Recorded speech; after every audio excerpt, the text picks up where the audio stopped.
నిజంగా ప్రతిపక్షం అనేది ఇస్తే నిజంగా మాట్లాడతామనే ఉద్దేశంతో మనకి ప్రతిపక్షం కూడా ఇవ్వడం లేదు. నిజంగా ప్రజల తరపున మాట్లాడతామని. మేడం చూస్తున్నారు మేడం జగన్మోహన్ రెడ్డి గారు కూడా అసెంబ్లీకి రావడం లేదని చెప్పి వాళ్ళు ఆరోపిస్తున్నారు. కానీ వైసీపీ ఏమో ప్రతిపక్ష హోదా ఇవ్వాలంటారు. దీని మీద నిజంగా ప్రతిపక్ష వాదా వేస్తేనే కదా మనం ప్రజల తరపున మాట్లాడుతూ నిజంగా మా వాయిస్ నిజంగా ఇప్పుడు మాట్లాడుతున్నాం. ఏమన్నా వస్తుందా లేదు కదా. నిజంగా ప్రతిపక్షంతో వాదాలో మాట్లాడితే కొంచెం ఎదరికెళ్తుంది. నిజంగా ప్రజల తరపున మాట్లాడడానికి ఉంటుంది.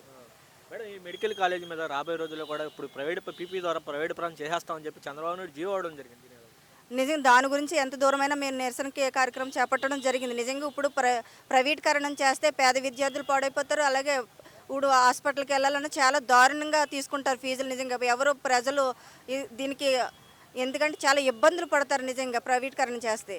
చాలా దుర్మార్గంగా రెడ్ బుక్ పాలన నడుస్తుంది ఇప్పుడు. నిజంగా మహిళ మీద ఎంతో అత్యాచారాలు నిజంగా ఆ కూటమి ప్రభుత్వ నాయకులే చేస్తున్నారు. చిన్నపిల్లల కాడ నుంచి 70 ఏళ్ళ ముసలాళ్ళ దగ్గర కూడా చాలా దారుణంగా ఉంది. మహిళ పట్ల చాలా అత్యాచారాలు కూడా జరుగుతుంది ఈ కూటమి ప్రభుత్వం వచ్చిన తర్వాత.